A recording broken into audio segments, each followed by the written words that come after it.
Hi ವೀಕ್ಷಕರಿಗಳ ನಮಸ್ಕಾರ. Welcome back to my YouTube channel. Welcome to the family. Welcome to Hindu ಧರ್ಮ ಅನು. So friends, ಇಂದಿನ ವಿಡಿಯೋದಲ್ಲಿ ನಾನು ಜ್ಯೋತಿಷ್ಯದ ಹಲವು ಪ್ರಮುಖ ವಿಷಯಗಳನ್ನು ತಿಳಿಸ್ಕೊಡ್ತಾ ಇದ್ದೆ. ಅದರ ಮುಂದಿನ ಭಾಗ ಇದಾಗಿರುತ್ತೆ. ಸೊ ಬನ್ನಿ ವಿಡಿಯೋನ ಸ್ಟಾರ್ಟ್ ಮಾಡೋಣ. ಅದಕ್ಕಿಂತ ಮುಂಚೆ ಯಾರ್ಯಾರು ನನ್ನ ಚಾನಲ್ನ ಸಬ್ಸ್ಕ್ರೈಬ್ ಆಗಿಲ್ಲ ದಯವಿಟ್ಟು ಸಬ್ಸ್ಕ್ರೈಬ್ ಮಾಡಿ, ಲೈಕ್ ಮಾಡಿ, ವಿಡಿಯೋನ ನೋಡಿ ಸಪೋರ್ಟ್ ಮಾಡಿ.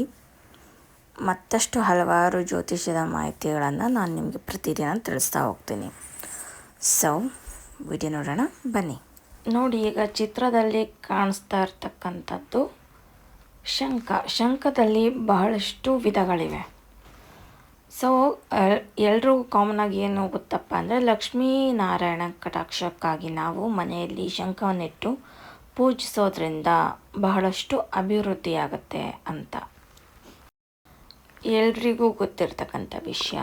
ಆದರೆ ಎಲ್ರಿಗೂ ಏನಪ್ಪ ಅಂದರೆ, ಯಾವ ರೀತಿ ಶಂಖವನ್ನು ಮನೆಯಲ್ಲಿಟ್ಟು ನಾವು ಪೂಜಿಸಬೇಕು, ಎಲ್ಲಿಡಬೇಕು, ಹೇಗಿಡಬೇಕು, ಯಾವ ರೀತಿ ಪೂಜೆ ಮಾಡಬೇಕು, ಇದೆಲ್ಲ ಯಾವುದೇ ಸರಿಯಾದ ಮಾಹಿತಿ ಗೊತ್ತಿರೋದಿಲ್ಲ. ಅದನ್ನು ನಾನಿವತ್ತು ನಿಮಗೆ ತಿಳಿಸ್ಕೊಡ್ತಾ ಇದ್ದೀನಿ. ಸೊ ಮೊದಲನೇದಾಗಿ ಚಿತ್ರದಲ್ಲಿ ಕಾಣ್ತಾ ಇರ್ತಕ್ಕಂಥ ಶಂಖ, ಎಡಗಡೆ ಇರೋದು ಬಲಮುರಿ ಶಂಖ ಹಾಗೂ ಬಲಗಡೆ ಇರತಕ್ಕಂಥದ್ದು ಎಡಮುರಿ ಶಂಖ. ಈ ರೀತಿಯಾಗಿ ಶಂಖಗಳು ಪೂಜ್ಯಕ್ಕೆ ಯೋಗ್ಯವಾಗಿ ಇರ್ತವೆ. ಇದನ್ನು ನಾವು ಮನೆಯಲ್ಲಿಟ್ಟು ಪೂಜಿಸಬೇಕಾಗುತ್ತೆ. ಈ ರೀತಿ ಎರಡು ವಿಧದಲ್ಲಿ ಬರುತ್ತೆ. ಹಾಗಾಗಿ ಮನೆಯಲ್ಲಿ ಬಲಮುರಿ ಶಂಖ ಇಟ್ಟು ಪೂಜಿಸೋದ್ರಿಂದ ಆರೋಗ್ಯ ಅಭಿವೃದ್ಧಿಯಾಗಿ ಇಷ್ಟಾರ್ಥ ಸಿದ್ಧಿಯಾಗುತ್ತದೆ. ಹಾಗೆ ನಾವು ಒಬ್ಬ ದೇವಿಗೆ ಬಲಮುರಿ ಶಂಖದಿಂದ ಅಭಿಷೇಕ ಮಾಡೋದ್ರಿಂದ ನಮ್ಮ ಇಚ್ಛೆಗಳು ಏನೇ ಇದ್ದರೂ ಯಾವುದೇ ರೀತಿ ವಿಘ್ನಗಳಿಲ್ಲದೆ ಬೇಗ ಈಡೇರುತ್ತೆ. ಹಾಗೆ ಬಲಮುರಿ ಶಂಖ ಬಂದು ಅಭಿಷೇಕಕ್ಕೆ ಯಾವಾಗಲೂ ಸರ್ವಶ್ರೇಷ್ಠವಾಗಿ ಇರುತ್ತೆ. ಇನ್ನು ಎಡಮುರಿ ಶಂಖ ಬಂದು ಸ್ಥಿರ ಲಕ್ಷ್ಮಿ ಪ್ರಾಪ್ತಿಗಾಗಿ ತಿಜೋರಿಯಲ್ಲಿಟ್ಟು ಪೂಜಿಸುವುದಕ್ಕೆ ಮತ್ತು ಖರ್ಚು ಕಮ್ಮಿ ಮಾಡೋದಕ್ಕೆ ಬಹಳಷ್ಟು ಶ್ರೇಷ್ಠವಾಗಿ ಇರುತ್ತೆ. ಯಾವುದೋ ಎಡಮುರಿ ಶಂಖ ಆಗಿರುತ್ತೆ. ನೋಡಿ, ತಿಜೋರಿಯಲ್ಲಿಟ್ಟು ಅಂದರೆ ಎಲ್ರಿಗೂ ಗೊತ್ತೇ ಇರುತ್ತೆ, ಬೀರು ಅಥವಾ ದುಡ್ಡು ಇಡ್ತಕ್ಕಂಥ ಪ್ಲೇಸ್. ನೀವು ದುಡ್ಡು ಎಲ್ಲಿಡ್ತೀರಾ ಅಲ್ಲಿ ಎಡಮುರಿ ಶಂಖವನ್ನು ಇಡೋದ್ರಿಂದ ಲಕ್ಷ್ಮೀ ಕೃಪಾ ಕಟಾಕ್ಷ ಸದಾ ಆ ಮನೆ ಮೇಲೆ ಇರುತ್ತೆ. ನಂತರ ಬಲಮುರಿ ಶಂಖ, ಶ್ರೀಫಲ, ನಂದಾದೀಪ, ಯಾವುದೇ ಇರ್ತಕ್ಕಂಥ ವಸ್ತುಗಳು, ಪೂಜನೀಯ ವಸ್ತುಗಳು ಏನೇ ಇದ್ದರೂ ಕೂಡ ಅದು ಯಾವಾಗಲೂ ದೇವರ ಪೀಠದ ಬಲಗಡೆನೇ ಇರಬೇಕು. ದೇವರ ಪೂಜಾ ಗಂಟೆ ಊತಕ್ಕಂಥ ಶಂಖ ಏನಿದೆ ಅದು ದೇವರ ಪೀಠದ ಎಡಗಡೆನಲ್ಲೇ ಇರಬೇಕು. ಇನ್ನು ಲಕ್ಷ್ಮೀ ದೇವಿಯನ್ನು ದೇವಿಯ ಪೀಠದ ಈಶಾನ್ಯ ಭಾಗದಲ್ಲಿ, ಅಂದರೆ ಈಶಾನ್ಯ ಮೂಲೆಗೆ ಲಕ್ಷ್ಮೀ ದೇವಿಯ ಫೋಟೋ ಮುಖ ಬರುವಂತೆ ಇಟ್ಟು ಪೂಜಿಸಬೇಕಾಗುತ್ತೆ. ಇನ್ನು ಶ್ರೀಚಕ್ರ ಪೂಜೆ ಮಾಡುವವರು ಪ್ರತಿದಿನ ನೈವೇದ್ಯ ಇಡಬೇಕಾಗುತ್ತೆ.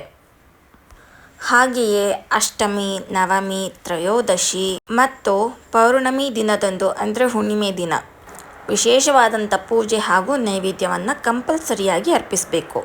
ನಂತರ 2 ದಳದ ಬಿಲ್ವಪತ್ರೆಯನ್ನು ಕಂಪಲ್ಸರಿಯಾಗಿ ಅರ್ಪಿಸಬೇಕಾಗುತ್ತೆ.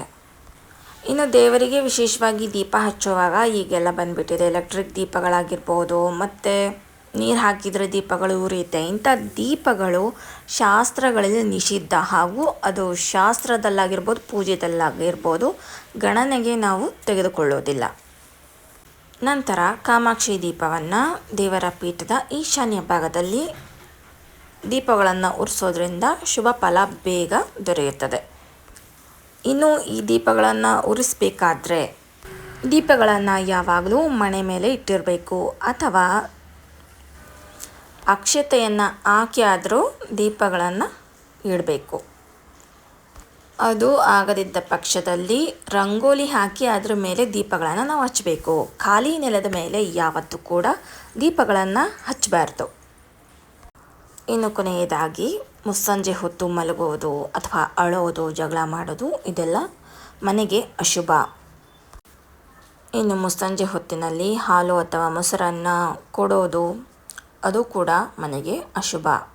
ಇನ್ನು ಮನೆಯಲ್ಲಿ ಮನೆಯ ಸದಸ್ಯರು ಯಾರೇ ಆಗಿರಲಿ ಪಾದರಕ್ಷೆಗಳನ್ನು ಧರಿಸೋದು ಅಷ್ಟೊಂದು ಮನೆಗೆ ಶುಭಕರವಲ್ಲ. ಯಾಕೆ ಅಂದರೆ ಇನ್ನು ಕೆಲವರು ಆರೋಗ್ಯ ಸಮಸ್ಯೆ ಇದೆ, ಕೋಲ್ಡ್ ಆಗುತ್ತೆ ಅಂತ ಏನಾದರೂ ಹಾಕ್ಕೊಳ್ಳೇಬೇಕು ಅಂದರೆ ಮನೆಯಲ್ಲಿ ಅನಾರೋಗ್ಯಗಳಿದ್ದರೆ, ವಯಸ್ಸಾದವರಿದ್ದರೆ, ಹಿರಿಯರಿದ್ದರೆ ನೀವೆಲ್ಲ ಸಾಕ್ಸ್ಗಳನ್ನು ಹಾಕೋಬೋದು. ಬಟ್ ಲಕ್ಷ್ಮೀ ಕಟಾಕ್ಷ ದೊರಿಬೇಕು ಅಂದರೆ ಮನೆಯಲ್ಲಿ ಯಾವತ್ತೂ ಕೂಡ ಚಪ್ಪಲಿಗಳನ್ನು ಯೂಸ್ ಮಾಡಬಾರ್ದು. ನಂತರ ಹೊರಗಿನಿಂದ ಬಂದ ತಕ್ಷಣ ಕೈ ಕಾಲನ್ನು ತೊಳ್ಕೊಂಡೇ ಮನೆಯೊಳಗೆ ಪ್ರವೇಶ ಮಾಡಬೇಕು.